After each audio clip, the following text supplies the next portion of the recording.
안녕하십니까. 금일 논문 세미나 발표할 하승혁입니다.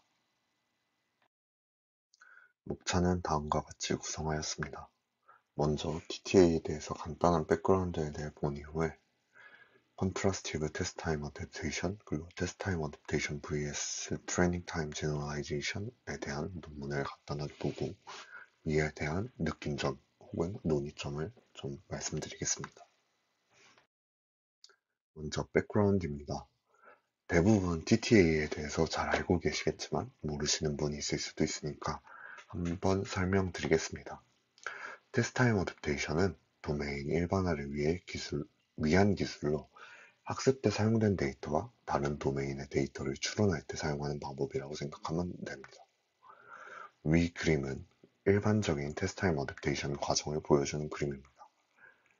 보편적인 모델과 다른 점은 학습 시 도메인 일반화를 진행하는 것이 아닌 인퍼러스톤의 어댑테이션을 진행한다는 점입니다.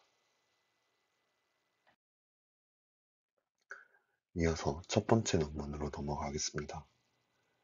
Contrastive Test Time Adaptation은 2022년도에 CVPR에서 발표된 논문입니다. 간단하게 서머리를 하자면 해당 논문은 모델 배포 중 소스 데이터를 사용할 수 없는 상황에서 모델의 경고성과 성능을 향상시키기 위해 컨트라스티브 러닝을 활용하는 테스트 타임 어댑테이션을 소개합니다. 이 방법은 수드 레이블링과 이러한 레이블링을 개선하는 고유한 컨트라스티브 메커니즘이 포함되어 있어서 사전 지식 없이 모델이 새로운 영역에 어댑테이션 할 수 있도록 도와줍니다. 제한된 방식은 소스 데이터에 대한 의존성, 높은 컴퓨터 리소스의 필요성 등 TTA의 주요 문제점들을 해결하였습니다.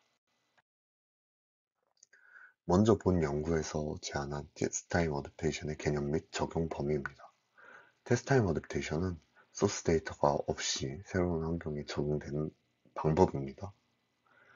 즉, 기존의 학습된 모델을 활용해서 레이블이 없는 타겟 데이터를 처리하는 것이 목표입니다.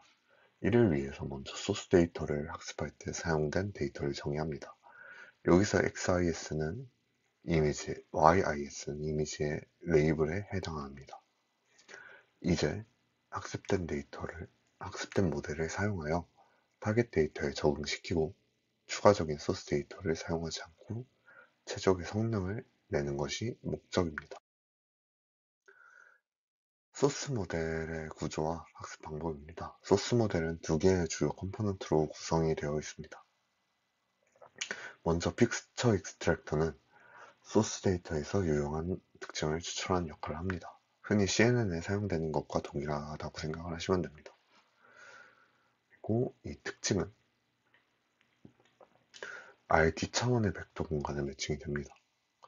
다음으로 클래시파이어는 이 특징을 입력으로 받아서 RC 차원의 클래스 확률을 예측을 합니다. 모델은 크로스 엔트로피 로스를 통해서 학습이 되면서 이는 정답 레이블과 소프트맥스 확률 사이의 차이를 최소화하는 방식으로 학습이 됩니다. 수식은 다음과 같습니다. 여기선 좀 간단하게 보고 뒤에서 좀 더 자세히 말씀드리겠습니다. 이어서 소스 모델을 타겟 데이터에 적응시키는 과정입니다. 어댑테이션 모델 GT는 HTFT는 이제 소스 모델의 파라미터 세타 S를 초기값으로 사용하여서 테스트 단계에서 타겟 데이터에 맞춰서 조정됩니다.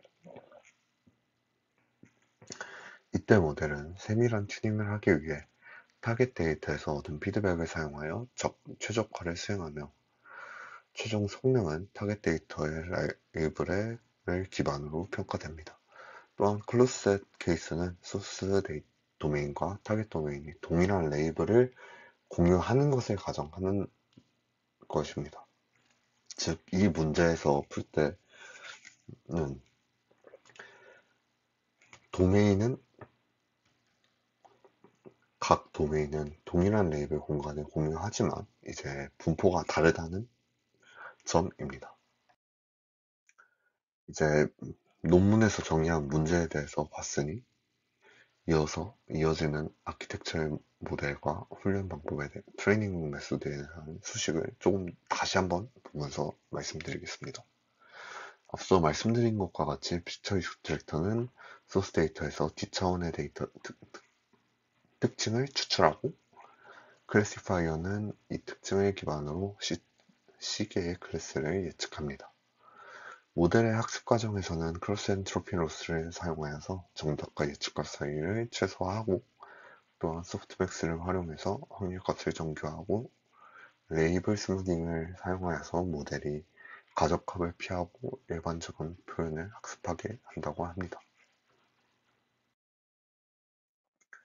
각 구조에 대해서 설명드리기 전에 전체적인 프레임워크를 한번 말씀드리겠습니다. 먼저 타겟 이미지는 1번의 첫 번째 weak augmentation, 두 번의 strong augmentation을 통해서 3개의 이미지를 출력합니다. 이때 약하게 augmentation 된 이미지는 소스 인코더를 이니셜라이즈한 인코더에 전달이 됩니다.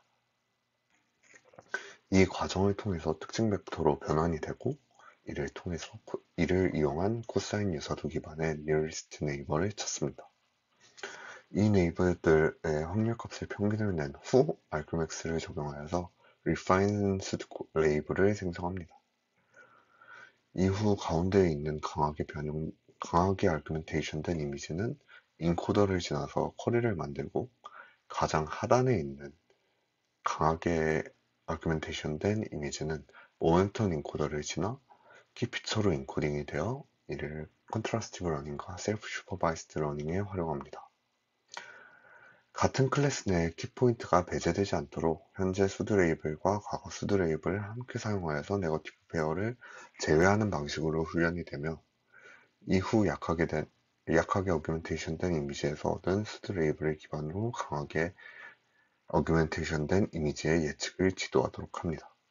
이 과정에서 모델이 일관된 예측을 하도록 유도하며 다양한 샘플 간의 분포 차이를 고려하여 다양성의 정교화를 진행합니다. 이렇게 보면 사실 잘 이해가 안 될 수도 있으니까 각 파트별로 좀 더 보도록 하겠습니다. 먼저 온라인 수도 레이블 리파인먼트 부분입니다. 이 과정은 실시간으로 레이블이 업데이트하며 모델이 타겟 도메인에 점진적으로 어댑테이션 되도록 하는 게 핵심입니다. 먼저 메모리 큐를 활용하여 타겟 이미지의 특징 벡터와 예측 확률을 저장합니다. 새로운 미니 배치가 처리될 때마다 새로운 특징과 확률이 큐에 추가되고 가장 오래된 데이터가 제거되는 방식으로 동작합니다. 이때 큐의 안정성을 위해 모멘텀 인코더를 사용하여서 특징 벡터를 조금씩 업데이트합니다. 이어서 니어리스트 네이버 소프트 포칭을 사용합니다. 이는 인접한 이웃의 특징 벡터들에서 예측 확률의 평균을 내어서 가능성이 높은 클래스를 선택하는 방식입니다. 앞서 언급했듯이 평균 확률 벡터를 기반으로 최종 클래스를 argmax 연산을 통해서 결정합니다. 아래의 수식을 좀 참고하시면 좋을 것 같습니다. 다음으로는 Joint Self-Supervised Contrastive Learning입니다. 이 기법은 타겟 이미지의 강한 어규멘테이션 변형을 통해서 이제 모델이 더 강한 특징을 학습하도록 하는 컨트라스티브 러닝입니다. 먼저 인코더 이니셜라이제이션 바이 소스를 수행하여서 타겟 도메인에서 효과적인 대조학습을 위한 소스 도메인에서 사전 훈련된 모델의 가중치를 활용합니다. 즉, 초기 파라미터 세타 T'은 현재 모델과 모멘텀 모델의 파라미터를 조합하여서 업데이트되는 방식입니다. 다음으로 exclusion of same class negative pair의 과정을 진행을 합니다. 이름이 조금 어렵긴 한데 논문에서 나오는 명칭들로 가고 있습니다. 이거는 컨트라스티브 러닝 과정에서 동일한 클래스의 네거티브 페어들을 이제 로스 계산해서 배제하도록 하여서 모델이 보다 의미 있는 특징을 학습하게 하는 것입니다. 이 과정에서 콘트라스티브 로스를 활용하여서 유사한 샘플끼리 더 가깝게 학습이 되도록 유도합니다. 마지막으로 Joint Optimization with Self-Training입니다.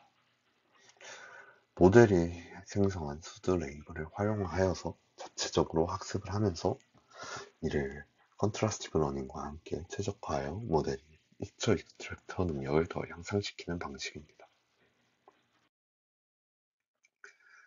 마지막으로 Conditional Regularization 입니다. 여기서는 모델의 일반화 성능을 향상시키기 위한 추가적인 정교화 방안에 대해서 설명을 합니다. 먼저 Weak Strong Consistency는 강한 어규멘테이션과 약한 어규멘테이션 간의 수드 레이블 차이를 줄여주는 방식입니다. 수식은 아래와 같습니다. 이를 통해서 모델이 좀 더 로버스트한 특징을 학습하도록 한다고 합니다. 다음으로는 Divergency Regularization 입니다. 이는 모델이 모든 클래스에 균일하게 예측하도록 유도하는 방식이라고 합니다. 이를 통해서 최대한 다양성을 확보하고 바이어스를 줄이는 데 사용된다고 합니다. 아래 수식이 이제 모델의 다양한 클래스에 대해 균형 잡힌 예측을 하도록 조정된 확률 분포입니다. 이 과정들을 통해서 모델이 과적합되는 것을 방지하고 새로운 환경에서 안정적으로 작동되도록 유도한다고 합니다. 말씀드린 내용이 순서대로 박스 쳐진 부분의 A, B, C입니다. 다음으로 실험입니다. 기존 컨트라스티브 테스트 타임 어댑테이션 방법들과 어떻게 비교되는지 보여줍니다. 저자들의 접근법은 미스다시, 도메인넷 두 가지 다양한 데이터셋에서 탁월한 성능을 보였습니다. 특히 온라인 적응 시에는 87.2% 정도의 높은 정확도를 달성을 했고, 이는 소타 수치였다고 합니다. 이러한 결과가 좀 당연하게도 성능적으로 유의하다고 보여준다고 합니다. 다음은 이제 캘리브레이션 입력과 메모리 큐의 크기가 성능에 미치는 영향을 보도록 하겠습니다. 그림 3은 이제 제한된 모델인 에이다 콘트라스트가 샷에 비해서 훨씬 우수한 교정 능력을 보여주고 있음을 보여줍니다. 이는 낮은 예측 오차율과 함께 클래스 확률 예측 정확성이 향상되었음을 의미하고 합니다. 또 그림 4에서는 메모리 큐의 크기를 줄임에도 불구하고 에이다 컨트라스트에서는 일관된 성능을 보여주고 있음을 볼 수 있습니다. 이 방법이 리소스 제약인 환경에서도 충분히 성능을 유지할 수 있다는 것을 보여준다고 합니다. 이어서 두 번째 논문인 Test Time Adaptation vs Training Time Generalization, a Case Study in Human Instance Segmentation Using Key Point Estimation 입니다. 해당 논문도 마찬가지로 CVPR에서 발표되었고 23년도에 발표되었습니다. 해당 논문은 간단한 서머리부터 보게 되면은 해당 논문은 도메인 시프트를 처리하고 세그멘테이션 정확도를 향상시키는 능력에 초점을 맞춰서 휴먼 인스턴스 세그멘테이션에서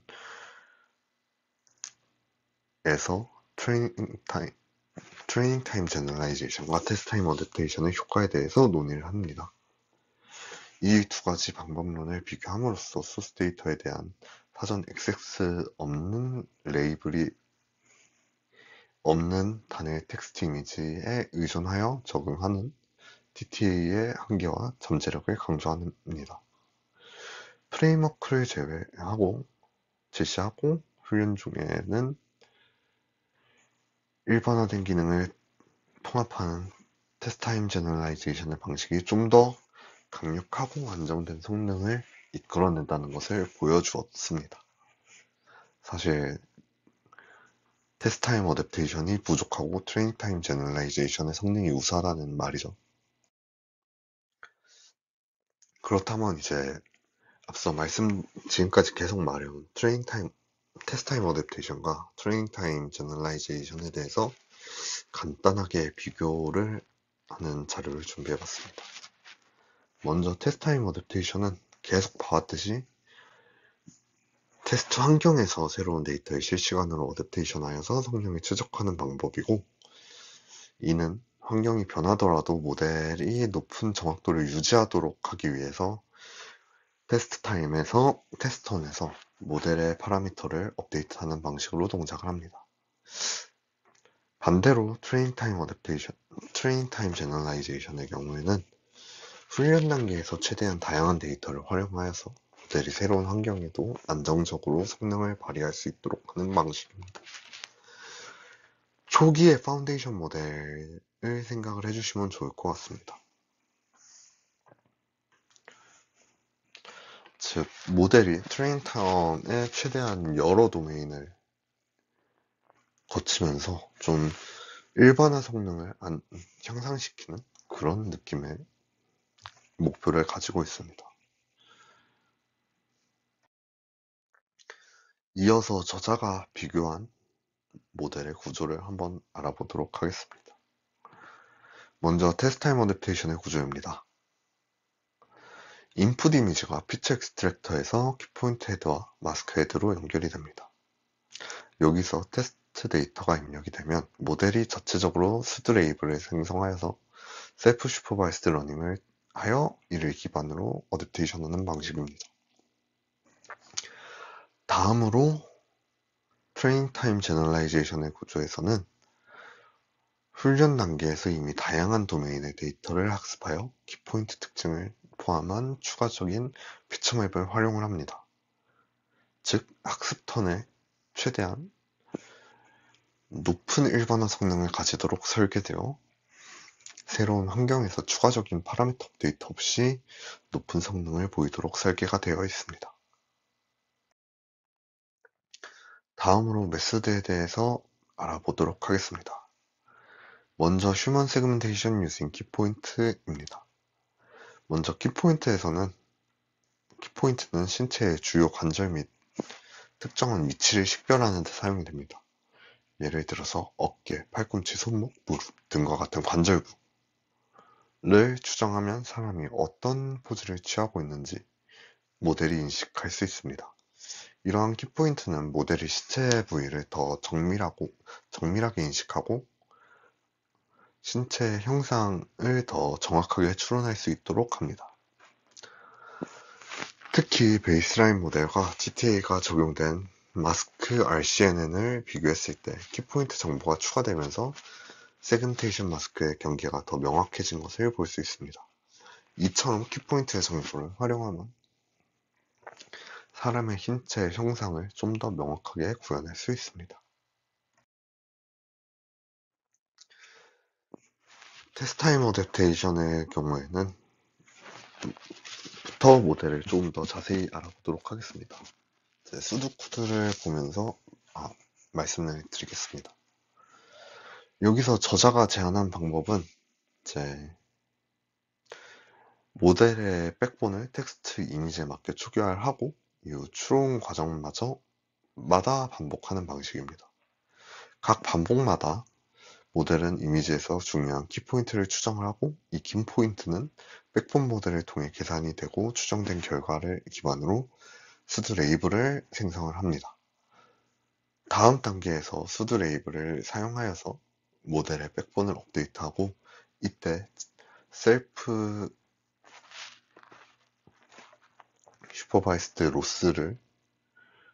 로스 L키를 사용해서 백프로파게이션을 수행하여서 모델의 파라미터를 조정하고 최종적으로 적용된 백본 모델을 저장하는 방식입니다. 이렇게 어댑테이션된 모델을 통해서 테스트 이미지에 대한 마스크를 추론하는 방식입니다. 지금까지 계속 봐왔던 테스트 타임 어댑테이션과 다른 점은 이제 키포인트라는 게 들어갔다는 점입니다. 반대로 테스트 타임 제너라이제이션은 이제 말씀드렸다시피 트레이닝 텀에서 최대한 일반화 성능을 높게 가져가는 것을 목표로 합니다. 마찬가지로 수도 코드를 보겠습니다. 먼저 키포인트 헤드를 피처 익스트랙터와 리그레션 서브넷으로 나눕니다. 이렇게 나누면 피처 익스트랙터가 먼저 이미지의 중요한 특징을 뽑아내고 리그레션 서브넷이 특징들을 바탕으로 키포인트를 예측합니다. 또한 마스크 헤드도 수정하여 타겟 이미지에서 추출된 특징을 추가로 수용할 수 있도록 조정합니다. 이렇게 수정된 마스크 헤드는 백본 모델의 출력을 연결하여서 사용합니다. 이렇게 만들어진 모델이 이제 소스 데이터셋을 사용해서 훈련을 하게 됩니다. 이때 소스 데이터는 최대한 다양한 환경에 대해서 학습을 하는 방식으로 됩니다. 이후 테스텀에서는 그냥 해당 모델을 사용해서 마스크를 추론하는 방식입니다. 다음으로 메소드의 마지막 부분인 휴리스틱 키포인트 헤드 바이런트입니다. 이 개념은 이번에 저도 처음 알게 되었는데 CV에서 키포인트를 검출하는 네트워크 부분에 특화된 변형을 말한다고 합니다. 제 바이런트 1, 2, 3 해당 논문에서 사용된 바이런트 1, 2, 3에 대해서 설명을 드리겠습니다. 바이런트 1은 기존의 마스크 RCNN을 확장시켜서 키포인트가 가려진 경우에도 보이게 해주는 방식입니다.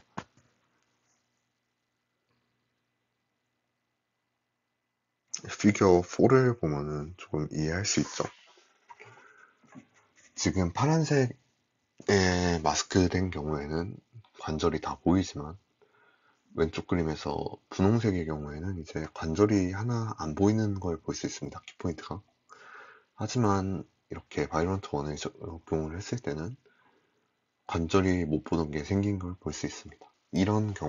이렇게 하는 것을 바이런트 1으로 놓고 이렇게 할 경우에는 이제 일부가 가려진 경우에 키포인트가 가려진 경우에도 예측을 할 수 있기 때문에 이제 성능 개선이 가능하다고 합니다. 바이런트 2는 트랜스포머 기반의 아키텍처를 통해서 키포인트 추정의 글로벌 어텐션을 증진을 시키는 방법입니다. 이는 특히 키포인트 추정이 좀 저품질일 때 좀 개선이 일어난다고 합니다. 키포인트가 잘 안 잡혔을 때 키포인트의 위치를 좀 잘 잡아준다라고 이해해 주시면 좋을 것 같습니다.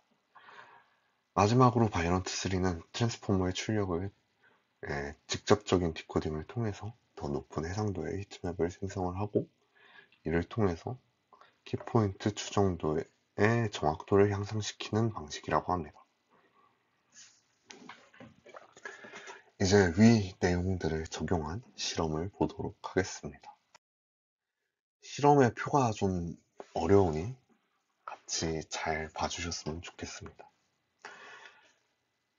도표가 굉장히 많다 보니까 이제 각 도표의 의미 정도를 간단하게 설명하는 방식으로 넘어가겠습니다. 테이블 3의 결과는 OC 휴먼 밸리데이션 데이터셋에서 레스넷 OC FPN을 사용했을 때 도메인 차이가 큰 경우 TTA가 모든 병영에서 성능을 향상시키지만 TTG가 더 큰 성능 향상을 보여준다는 것을 볼 수 있습니다.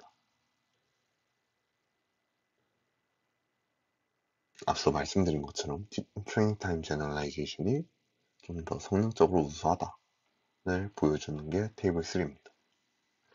테이블 4의 결과는 OC 휴먼 테스트는 데이터셋에서 레스넷 50 FPN을 사용했을 때 마찬가지로 같은 모델을 사용을 합니다. TTA 같은 데이터를 쓰는데 이제 TTA의 성능 향상이 제한적인 반면에 TTG는 일관된 성능을 보여준다는 것을 보여줍니다.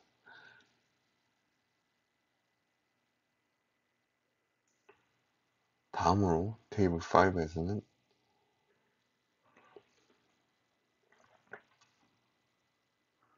코코 퍼슨 밸리데이션 데이터셋에서 ResNet 101fpn, 50fpn을 사용했을 때도 도메인의 차이가 크지 않아서 테스트 타임 어댑테이션의 성능은 좀 저하되었고, 트레이닝 타임 제너라이제이션의 성능은 약간 상승했다를 보여줍니다.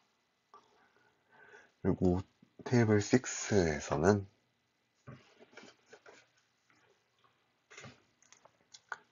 마찬가지로 OC 휴먼 밸리데이션 셋을 사용을 했고 ResNet 50fpn을 사용을 했습니다. 트레인 타임 제너라이제이션이 좀 더 성능 향상을 보여준다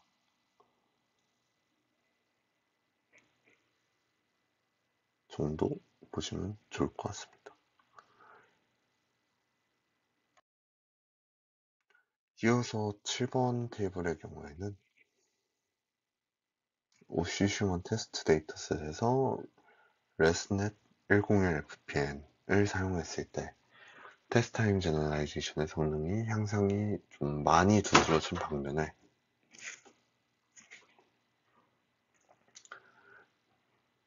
테스트 타임 어댑테이션의 경우에는 좀 성능 향상이 미미한 것을 보여줍니다.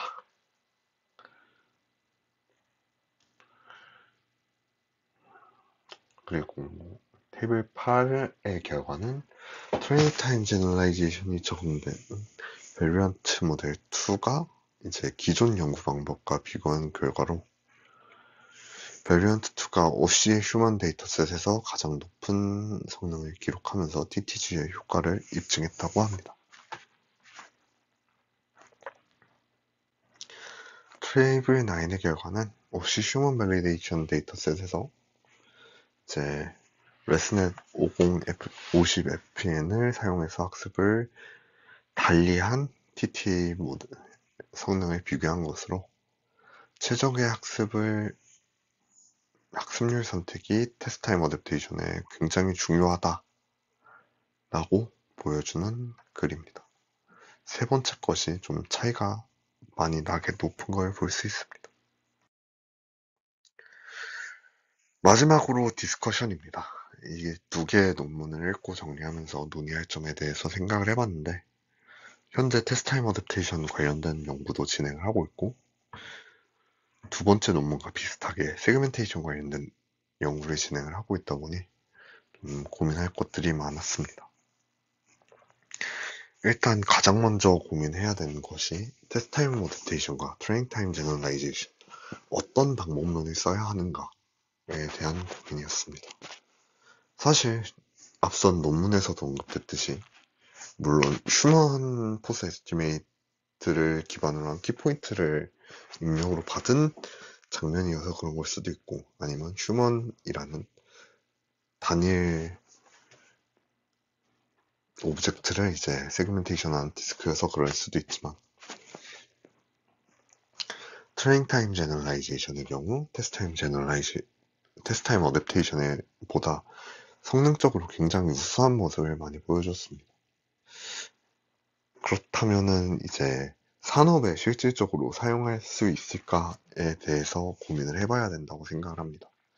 사실 테스트 타임 어댑테이션 자체가 나온 이유는 이제 해당 데이터를 구하기가 너무 어렵기 때문에 실질적으로 내가 사용하고 싶은 도메인의 데이터를 구하기가 힘든 경우에 어댑테이션을 통해서 성능 유지를 하면서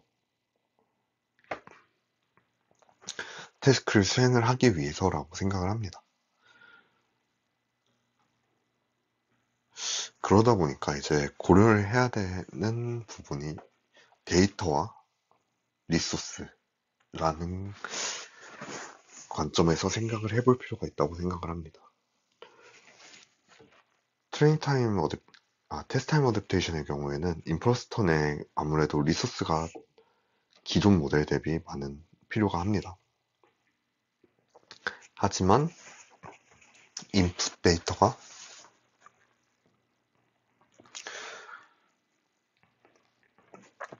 도메인에 딱 한 도메인 정도만 인풋이 되어도 충분히 다른 데 어댑테이션을 할 수 있습니다. 반대로 트레인 타임 제너레이션의 경우에는 사전에 트레이닝 할 때 많은 데이터를 요구하지만 테스트 할 때는 요구하는 리소스가 굉장히 적습니다.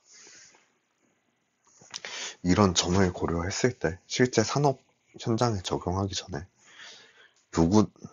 해당 데이터를 얻을 수 있는 환경, 그리고 모델을 설치할 환경 등에 대해서 충분한 고려를 통해서 맞는 모델을 좀 해야 되지 않나 싶습니다.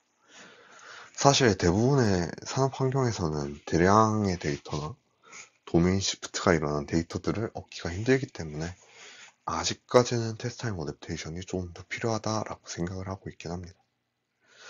또한 저번에 발표했었던 로보틱스 세그멘테이션에 대해서 키포인트를 좀 적용을 해보는 것도 좋지 않을까에 대한 방안도 고려하고 있습니다. 이상으로 논문 세미나 마치도록 하겠습니다. 긴 발표 들어주셔서 감사합니다. 질문이 있을 경우에는 따로 카톡으로 연락 주시면 최대한 아는 부분은 답변 드리도록 하겠습니다. 감사합니다.